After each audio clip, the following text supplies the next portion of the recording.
Monsieur Ribeiro, cher Jérôme, je ne vais peut-être pas arriver à citer tout ce que tu fais ou partout où tu es, mais quand même, entre autres, vice-président du conseil d'administration et du bureau de l'Institut Europia en intelligence artificielle, président du collège BTP Économie circulaire au sein de l'OCCE, c'est l'Organisation pour le climat et l'économie circulaire, et ambassadeur du CDA, le Cluster Digital Africa, membre de la commission Agritech, Green Tech et Environnement Smart City, et membre de la commission Blockchain, Intelligence Artificielle et Big Data. Voilà, je m'arrête là, on sent bien un petit côté hyperactif peut-être, mais en tout cas, bon ça c'est un clin d'œil, mais en tout cas, voilà, quelqu'un qui est acteur multi-facette dans ce champ de l'intelligence artificielle et qui est français, souvent du côté de Toulouse, voilà pourquoi aussi on avait eu l'occasion d'être présenté, et qui est à cet instant au Maroc. Quel est toi, voilà, ta vision autour de ton entreprise aussi, de ton activité de l'intelligence artificielle, et comment tu vois toi les liens un peu qui existent et qui pourraient être renforcés avec la formation comme moteur entre partenaires de la Méditerranée. Je t'en prie. Alors déjà, merci à Alain d'intervenir. Félicitations à l'AFPA pour cette belle conférence. Donc, ce que je vois déjà, c'est que l'IA, c'est une nouvelle colonisation.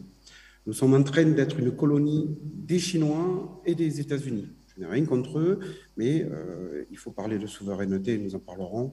Ils nous colonisent nos données.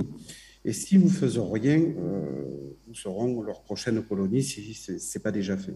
Et c'est pour ça que, comme tu l'as dit, Alain, en préambule, il est très important que nous unissions nos forces. Il y a un adage qui dit « Seul on va vite, ensemble on va plus loin ». Moi, je crois au mien d'adage « Ensemble on va plus loin et on va plus vite ». Je suis très heureux qu'il y ait le docteur Eric Adja qui soit présent avec cette belle organisation de la FRIA, que je pense qu'avec qui nous allons collaborer et rencontrer dans les prochains temps. Il est indispensable aujourd'hui que nous investissions, que nous sensibilisions sur les enjeux de l'intelligence artificielle. Il faut sensibiliser le grand public pour expliquer ce qu'est l'intelligence artificielle et expliquer les enjeux. Mais il faut encadrer tout cela via de l'éthique. Parce qu'on parle beaucoup de technique, mais notre Institut Europia est né pour encadrer de façon éthique l'intelligence artificielle, de façon inclusive, où l'intelligence artificielle doit être au service de l'humanité. Et ça, c'est indispensable pour nous, mettre l'humain au cœur de l'intelligence artificielle. Pour cela, nous sommes nés sous le rapport Villani et le label 3IA, dont l'Université Côte d'Azur a été labellisée. Et derrière, notre institut est présidé par Marco Landi, qui est l'ancien président monde de Apple et de Texas Instruments.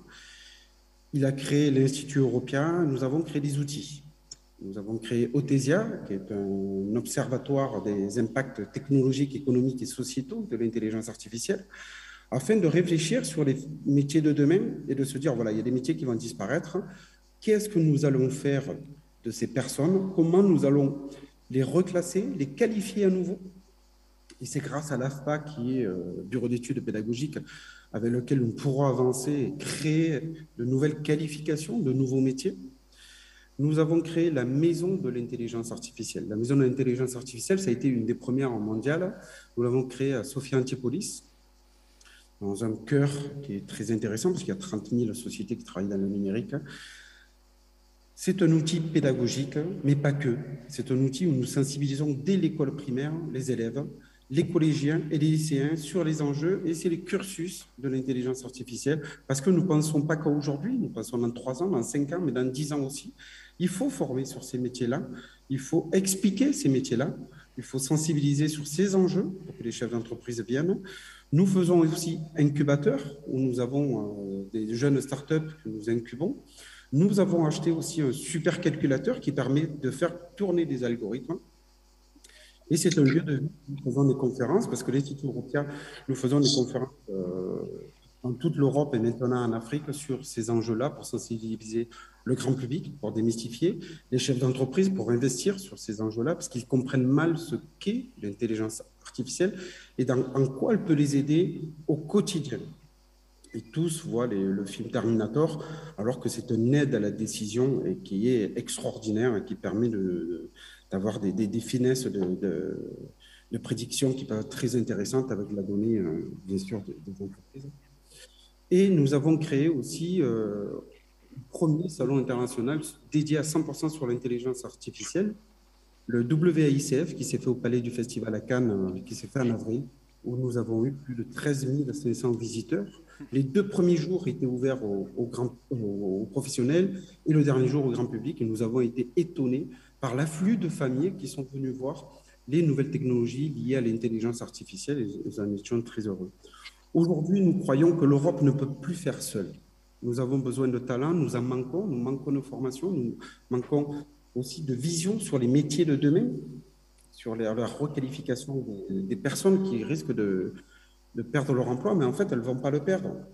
Je vois notamment dans les métiers de la comptabilité, les saisies, ce n'était pas trop valorisant, et les comptables qui faisaient la saisie, aujourd'hui, font du vrai conseil pour les chefs d'entreprise.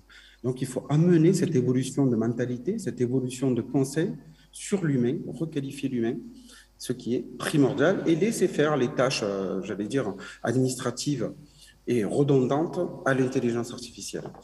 Nous sommes heureux aujourd'hui d'avoir fait un premier pas en Afrique. Nous avons créé la première maison d'intelligence artificielle au Maroc. C'est pour ça que j'y suis. Donc, nous sommes à la semaine de l'intelligence artificielle, où nous avons une semaine pour les doctorants, puisque nous avons créé aussi avec l'université Mohamed Ier à Oujda des nouveaux cursus doctorants au service de l'entreprise. Parce qu'il me semble indispensable aujourd'hui que les thèses soient au service de l'entreprise pour aller plus vite et pour aider aussi les étudiants. Donc, nous avons créé une maison d'intelligence artificielle sous le même impact. Nous avons créé aussi un fonds d'investissement qui s'appelle Europia Capital, où nous investissons. Nous avons le Business Angel, nous avons la Défense Angel, Business Angel France, et bien d'autres dans le monde entier qui nous ont rejoints, qui est dédié à 100% sur l'intelligence artificielle. Nous avons la chance d'avoir aussi de grands chercheurs du monde entier qui sont aux États-Unis, en Europe, en Afrique, en Asie. Vous avez parlé tout à l'heure du Vietnam, c'est un pays auquel je tiens beaucoup, puisque ma femme est originaire de là-bas. Et nous avons fait un pont donc, avec l'Afrique d'une première, et nous espérons en faire des petits dans tous les pays. Nous avons parlé avec le docteur Adja du Bénin de faire une maison d'intelligence artificielle avec la semaine de l'IA, de faire venir ces experts qui nous suivent à chaque fois. Nous avons des grands groupes qui nous suivent aussi, qui veulent investir et surtout qui veulent créer des emplois dans les pays dans lesquels nous créons ces maisons de l'intelligence artificielle.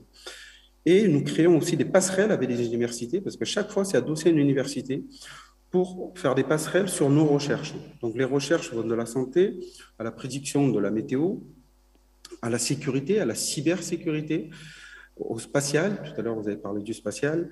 Donc, nous développons tout ça, mais on ne peut pas le faire seul.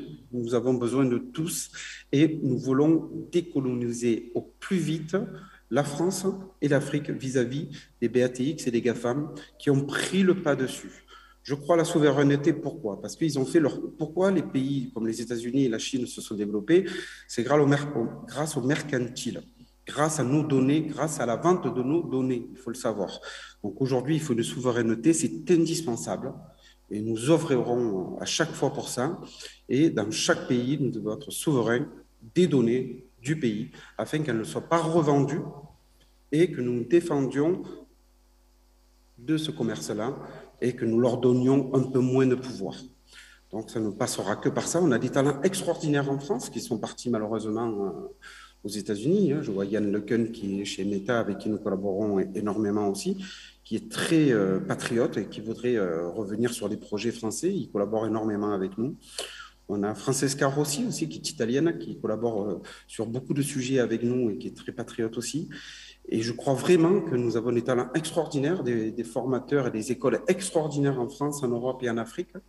Nous œuvrons aussi avec 01 Talent, donc Nicolas Sadirac, Karim Si, Doror Sultan et Michel Paoluti, avec lesquels nous mettons tous ensemble pour œuvrer dans le bon sens, pour former les individus les jeunes de demain et pour former aussi, requalifier les gens qui risquent de perdre leurs emplois à cause de l'intelligence artificielle, mais qui en trouveront d'autres grâce à l'intelligence artificielle. Et il faut vraiment une IA pour l'humanité, avec de l'éthique, que ce soit encadré, que ce soit inclusif. Nous voulons plus de femmes aussi dans ces métiers-là. Malheureusement, en France, nous n'avons que 11% de femmes. Donc, nous faisons tout pour que tout le monde nous rejoigne, parce qu'ensemble, je suis sûr que nous irons plus loin et que nous décoloniserons des États-Unis et des Chinois. Et je n'ai rien contre eux.